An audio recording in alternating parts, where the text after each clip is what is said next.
Gilbert King Elisa. I am the Technology Support Specialist in the Independence Charter School of Philadelphia. It's a hot day. It's going to be a hot day. It's a little bit before 7 a.m. here. It's still summer. Today's going to be around 91 degrees. I hope you've had a good summer. Welcome back. So, behind me, you're going to see the Chromebook carts. Independence Charter School is a school that's very highly reliant on technology. So what we do here is we keep our Chromebooks inside of our lab carts. Now you're going to say, what's the big deal with the Chromebook carts? Well, as a teacher, you're going to find that if you're missing computers, if you have broken computers, if you have students missing computers, it's going to make your teaching day suck. So what you don't want to do is find computers missing. You want to make sure that your computers are properly cared for, and you want to make sure as new teachers, as current teachers, as veteran teachers, that you're doing what you need to do to keep these computers healthy. And let me just give you, in the bottom right, you're going to see the number of Chromebooks that are supposed to be inside of each of these lab carts. So if you see that the number says 23, but you have 15, that means you're missing a lot of Chromebooks. You have to go find it somewhere else. You have to report it. And it's usually not that bad, but you want to have the accurate number. The other thing you want to do with these Chromebooks is that you want to make sure that it's locked at the end of the day. You're going to be responsible for locking your Chromebook cart at the end of the day. It's yours. You're responsible whether you teach the lesson or not. You have to keep these locked. Either they have a combination lock here in the front that you are going to be made privy to before you start your class, and it's something that you don't share with your students. And you will also have the kind of Chromebook cards like the Vivacity that have a lock box attached to it. So it's 4-number combination, and you'll pop it open and the key will be in here. It will reside inside this lock box. It will open the front, it will open the back. And one thing that you don't want to do as a teacher is put that key in your keychain, because guess what? If you're absent, if you're nowhere to be found, and you have an assistant teacher that needs to access your cart, or you need someone else needs to come, admin or something, inside the cart, they can't get it. Or if it's the summer and I'm working on the computer, which I won't be doing again, I need to be able to access that key to fix the broken computers, to fix the wires. So make sure it always goes back inside of the lock box. I don't know how much I can stress this point clear. Don't take it with you. Don't take it to Domino's Pizza, wherever you go on your free time. Don't take it to the bathroom, because that's the easiest place where it can get lost. And all these carts, believe it or not, that have keys, they all have different keys. Then we have to look for the one that is missing. The only thing we'll be able to do if you get locked out is probably break this lock. And then we have to purchase another lock and then get another key. And it's a whole mess. And you just don't want to get into the habit of doing that. So now, let's say you put the pad in, you open the cart, you're going to see computers. And you're going to have to label the computers by number. So most of the lab carts have 23 Chromebooks. So this one has already been labeled very beautifully. And all I did during the summer was put the wires in neatly. I can't stress that enough. If you see that one charger is missing, it does not mean that then you yank it to where it's supposed to be in another level. You think now we're supposed to be in another level. All it does is make it so your lab cart gets disorganized. What you want to do, and what helps many times, is if you get a student that you already know that is responsible. And I get it, for a lot of you new teachers, you might not know who that student is. Well, that's where you can come and you can ask me. I know some teachers have assistant teachers, but others don't. So you have to rely on students that are a little bit more responsible. And guess what? They like to help, right? Everybody feels better when they're helping. Everybody feels good when you feel that you're doing a good job and you're given responsibility that meets some kind of intelligence. So you want to make sure that it's neat. And this is from room 316. Very nice job. So what you want to do is keep them in order and keep the Chromebooks right? Like this. They have two charging ports. They have one here, and they have another one on this side. And where you see the metal hinges, that part will be up. That part will be up, and then you can plug it in. And the way you'll tell that it's charging is you'll see the lights will light up. You'll have an indicator light, usually be orange if it's not fully charged, and then green if it's fully charged. Keep in mind that some of the older computers, they're not going to necessarily always be green at all times because the battery will waste a little sooner. Something else about these cards: don't put drinks, don't put food, don't put anything that could damage the computer's water, your hoagie from Wawa on top of these computers, because they will damage the computer. Not only that, but in some of these computer cards, I found a rodent. And even if you don't see the rodent, you'll see proof of rodent droppings. So you know that they can go up and down the carts, even if you are not here, just by you leaving food here or them smelling food. They're very smart that way. And also remember to wash your hands after every session. You should be washing them anyway. You know, it's a lot of people touch these computers.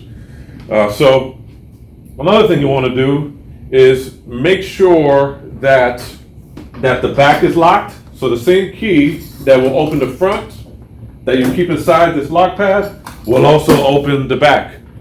And if you have a combination lock, like this one, you also have another combination for the back. So you won't have a key, you'll have a combination for the back. It'll be a different lock. Sometimes it's a bigger lock, sometimes it's a smaller lock. Don't get cut up on the reasoning why it's that way. It's usually to keep you from, keep the students out of it. So we're not sharing the locks combination. We're not sharing keys. We're not moving computers from one cart to another. If you're in one classroom and you say, oh, I see that I'm missing one computer, can I borrow one? Well, you tell us that you're missing a computer. It's up to us to give you another computer. And there might be a question or two, especially if it keeps happening. Well, this is my third computer that I'm replacing in a short period of time. Well, what's happening in that regard? So that's why you have to keep checking to see that the Chromebooks are in working order. And by working order involves you making sure that these are locked, that they are being placed in the slots where they're supposed to go. Because if we need to fix the computer, you're going to have to fill out one of these forms that have what's wrong with the computer, whether it's the power's not on, it's missing a key, the screen is cracked, and you're going to slip it in here, and it's going to go back into the slot. And when you notify us, just say, hey, this computer needs to be picked up. We just have to go and get it. Why does it have to be so complicated? Because it saves you time and it saves us time. Listen. Time's the only thing that we can't get back. We can get money back, we just can't get our time back, right? So it's a big investment you're making in yourself just by being here, sitting here at this meeting, and giving yourself the best chance to utilize your time wisely. So once we pick up the computer, we'll know what's wrong with it. Also, at the end of class, something that we are going to stress that every teacher does at the end of class this year is check to see that the computers are working, especially if you used it, and visually inspect that every key is on the keyboard. Okay? You might leave this responsibility up to a student as a secondary pair of eyes, but primarily it's up to you to check to see if all the keys are part of the Chromebook. And not only visually inspected, but, right, because some kids, what they like to do here at ICS, and I'm assuming at a lot of other schools also, they like to pick the keys from the bottom and take them off. Why?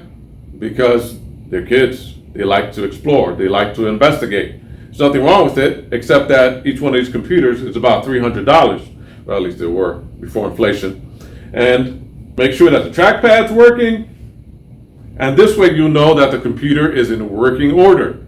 Some things that you can't visually inspect, well, sometimes you look at the audio port and you can't tell whether it's working or not, but sometimes you can tell that there's nothing jammed in there. Some kids like to jam pencils in here. Some of them just like to jam glue in there. Some of them just like to put everything that can fit inside this tiny hole, inside that tiny hole.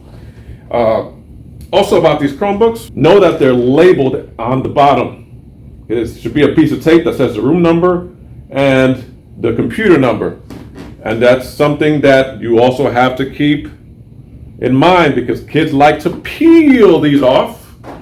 They like to peel these off. They're very fun, I guess, for some kids to peel these off, just like the bubble wrap. They like to pop them. Well, kids like to investigate with their fingers.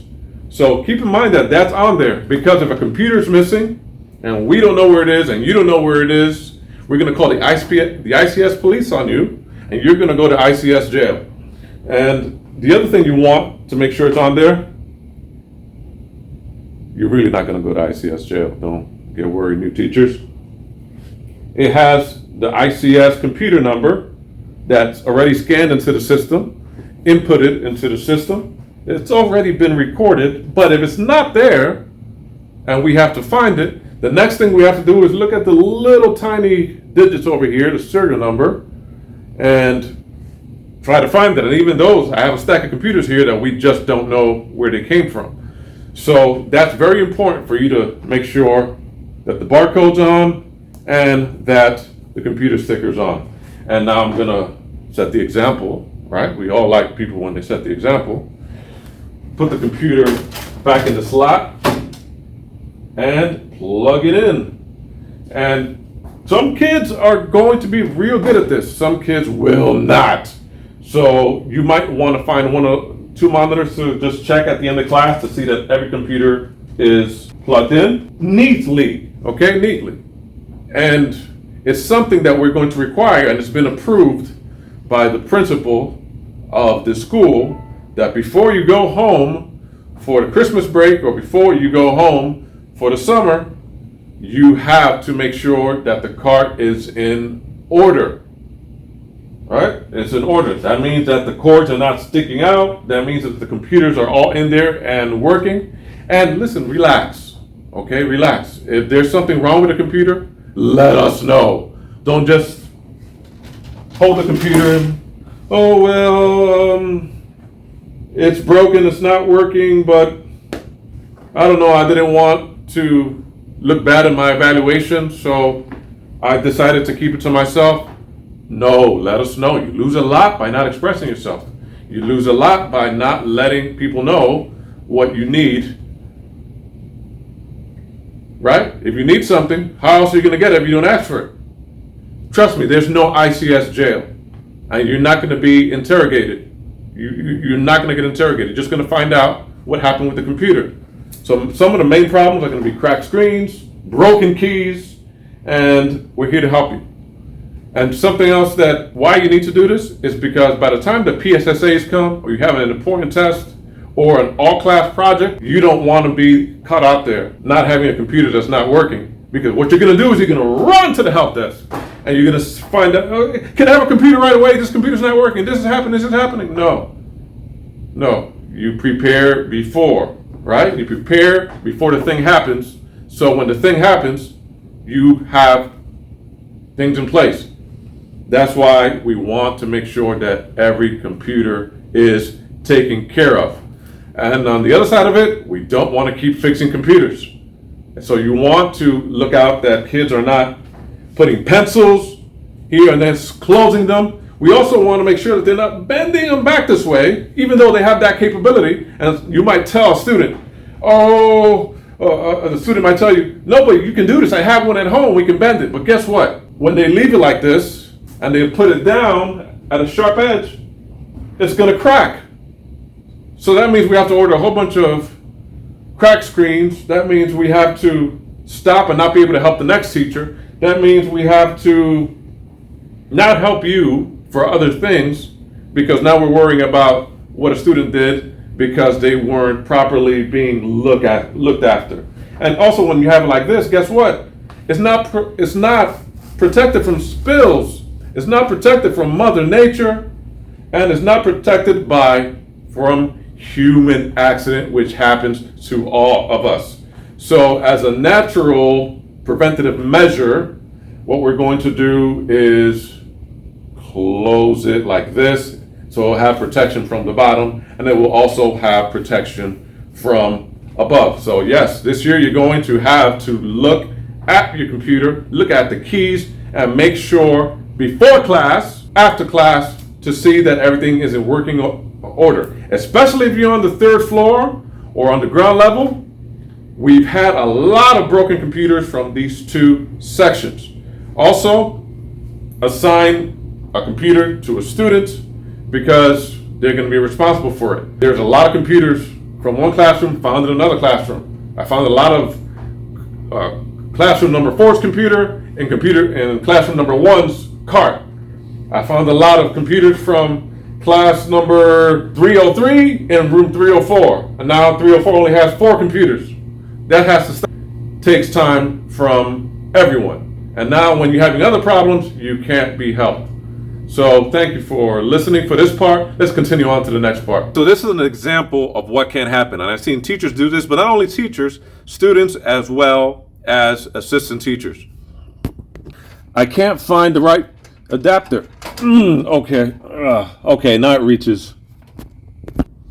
You're wrong for that. Don't do that. Because now you go in the back and see the charger has become separated and it can no longer charge the computer. This is the key that opens the lab cart. What should I do when I'm finished? You're gonna take your hand, you're gonna put it inside here, you're gonna release it. Then you are going to try to close it, but if you see it doesn't close, it's because maybe you put the key where the mechanism needs to be to close it. You want to make sure that it's on the code that it needs to be. And after you close it, change the code. So the student no longer knows what the code is. Only you're supposed to know that. You know it, you have a student saying, "Oh, I found out the code, I found out the code." And all the computers will not be in working condition.